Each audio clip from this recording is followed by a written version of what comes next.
So now I request the cast to sit for the Q&A. First of all ఇమోషన్స్తో సెంటిమెంట్తో అందరినీ కూడా గుండెలు పిండేశారు. రియల్లీ ఇది very emotional moment to your family. Attitude అనేటువంటి స్టార్ అనేటువంటిది సినిమాలో సక్సెస్ అయిన తర్వాత ఎవరికైనా పేరు వస్తుంది, కానీ తనకి ముందే అయితే తగిలిచ్చేశారు, ఆ పాపులారిటీని తీసుకొచ్చారు. What ever it is really feeling very good. అయితే ఆ ట్రోలింగ్స్ ఏవైతే జరిగినాయో, ఎంత అయితే ఆ రోజున మీ ఫేర్ కానీ మీ ఫ్యామిలీ కానీ ఎంత టార్చర్కి గురయ్యారో, ఆ ఇది మొత్తం నేను ఆ సాంగ్ కింద వచ్చిన కామెంట్స్ చూశాను. నేను ఆ కామెంట్స్ చూస్తే ఆ కామెంట్స్లో మొత్తం టోటల్ రివర్స్ అయింది.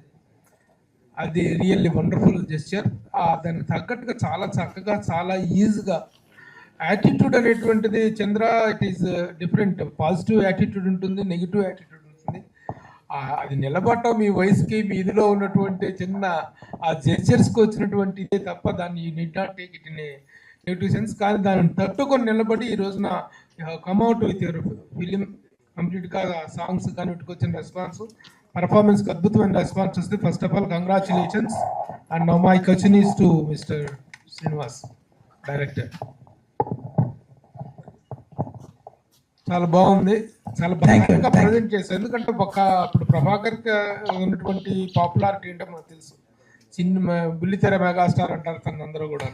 అలాంటి ఇమేజ్ ఉన్నటువంటి తన కొడుకుని ఇంట్రడ్యూస్ చేసేటప్పుడు that is another weight to your shoulder, to your mind. How you handle the film, అలా ప్రజెంట్ చేశారు ఏంటనేటువంటిది కూడా ఒక $1000 కొంచెం అవైటింగ్ క్వశ్చన్ అనమాట. అది how you handle him, how he performed and how this project happened అనేటువంటి చెప్పండి. గీతా సారాంశం లాగా ఇందాకే మొత్తం నేను చెప్పాను, ఒక ముక్కలో మీకు అర్థమై ఉంటుంది. మ్యాటర్ ఏంటంటే నేను మామూలుగా తనకంటూ కథ రాయలేదు, ఒక అల్లరి కుర్రాడికంటూ ఒక కథ రాయడం జరిగిందండి. సరదాగా ఉండాలి ఒక కథ. అలాగే ఒక లాస్ట్ ఫేజ్కి వచ్చేసరికి ఒక ఎమోషనల్గా ఒక బేబీ లాగా, అంటే బేబీ కన్నా ముందు చేసుకున్న సినిమా ఇది. మేము తనకు కథ చెప్పేటప్పుడు కూడా ఇంకా బేబీ రిలీజ్ కాల. అలా ఒక ఎమోషనల్గా లాస్ట్కి తీసుకెళ్ళిపోదాం అనే ఒక జర్నీతో ఒక కథ రాశాను. అది ప్రభాకర్కి చెప్పాను. చెప్పిన తర్వాత తనకు బాగా నచ్చింది. నేను ప్రభాకర్కి అని చెప్పలా, నేను వేరే చోట బయట ఎక్కడో ఇది ఉంది కానీ సో ఎంగేజ్ అయింది. వేరే ఫ్రెండ్ ద్వారా తను పిలిచి డార్లింగ్ నేను కథలు వింటున్నాను అది ఇది అంటే సరే అని ఒకరోజు చెప్పడం జరిగింది. వినగానే తన కథ నాకు నచ్చింది. డార్లింగ్ నేను చేస్తాను అది ఇది అన్నాను. తర్వాత తనే డైరెక్ట్ చేస్తాడు అనుకున్నాను. లేదు నువ్వు ఉండు డార్లింగ్, ఖచ్చితంగా ఉండాలి నువ్వు అని. సరే అలా ప్రయాణం చేసాం. తర్వాత స్టార్ట్ అయిన తర్వాత సిట్టింగ్స్ టైంలోనే మళ్ళీ తనకి ఏం ఆలోచన వచ్చిందంటే, ఈ ఏడుపులు పెడబొబ్బలు వద్దు డార్లింగ్, ఈ ఎమోషనల్ కట్ చేద్దాం, ఫుల్ ఎంటర్టైనర్. వాడు ఏం చేయగలడు, వాడి ఎనర్జీ ఏంటి అది పట్టుకొని వెళ్దాం అంట చిన్న డిస్కషన్ వచ్చి అవి సెట్ చేసుకుంటూ దీన్ని ఇలా ఒక ప్యాక్డ్ ఎంటర్టైన్మెంట్గా చేయడం జరిగింది తనలో. అలాగే ప్రభాకర్ ఏంటంటే నాకు ఫ్రెండ్ కూడా.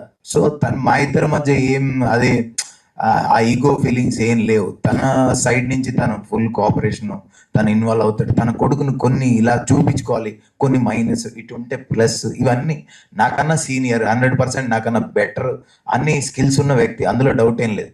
సో ఇవి చెప్పినప్పుడు అవన్నీ మేము చేసుకుంటూ తన ఇదిని తీసుకొని అలాగే కలిసిమెలిసి చేయడం జరిగింది. దీంట్లో ఎలాంటి నేను అదే చెప్తున్నా. యాక్చువల్లీ మనం డైరెక్టర్ భుజాన మొత్తం వేసుకున్నాను అంటారు, కానీ 90% అతనే మోసేసాడు. నేను 10 to 20 తనకు హెల్ప్ చేశాను అంతే. అది ఇలాంటి సబ్జెక్ట్ ఒక కొత్త కుర్రాళ్ళని ప్రజెంట్ చేసినప్పుడు అసలు యూత్ఫుల్ ఫిలిమ్స్ అనగానే అమ్మాయిలు, బూతులు, బీర్లు, సిగరెట్లు ఇవి తప్పితే యూత్ ని ఇంకొక యాంగిల్లో చూపిస్తలేదు ప్రజెంటెడ్ సినిమా. అవును. హౌ యూ హ్యావ్ ప్రజెంటెడ్, అంటే ఈ సినిమా ద్వారా ఈ కుర్రవాడి క్యారెక్టర్ ద్వారా are you having anything to give a message or to say something to the society? అలాంటి ఓన్లీ ఎంటర్టైన్మెంట్ లాక్లోనే వెళ్ళారు. 100% ఎంటర్టైన్మెంట్ వేలోనే వెళ్ళాం. కానీ ఈ బూతులు అవన్నీ మన సినిమాలు అవన్నీ అలాంటి ఏం పెట్టుకోలేదు. బూతులతో అట్లా చెప్పాలని కాదు. 4 అమ్మాయిలు అంటే వీడు పికిల్ మైండ్. ఇప్పుడు జనరేషన్ ఎలా ఉంది, ఐఫోన్ చేంజ్ చేసినట్టుగా, ఐఫోన్ వెర్షన్ మారినట్టుగా మారుతున్నాయి అమ్మాయిలు. సో వీడి మైండ్ సెట్ కూడా అలాంటిదే. ఎవడరా ఒక్కసారే లవ్ పుడుతుందని చెప్పింది అని ఇందాక డైలాగ్లో చూసారు మీరు. సో మైండ్ సెట్ ఏ అమ్మాయిని చూసినా అరే అక్కడ రాంగ్ సెలక్షన్, ఈ అమ్మాయి ఈ వెర్షన్ కదా నేను వెళ్ళాల్సింది అని టక్మని ఇటు వెళ్ళిపోతుంటాడు. ఇలా వెళ్ళిపోయే వ్యక్తి లైఫ్లోకి నిజమైన ప్రేమ వాడికి ఎక్కడుంది, దాన్ని ఎలా క్యాచ్ చేశాడు అని చెప్పాలన్నదే ఈ సినిమా.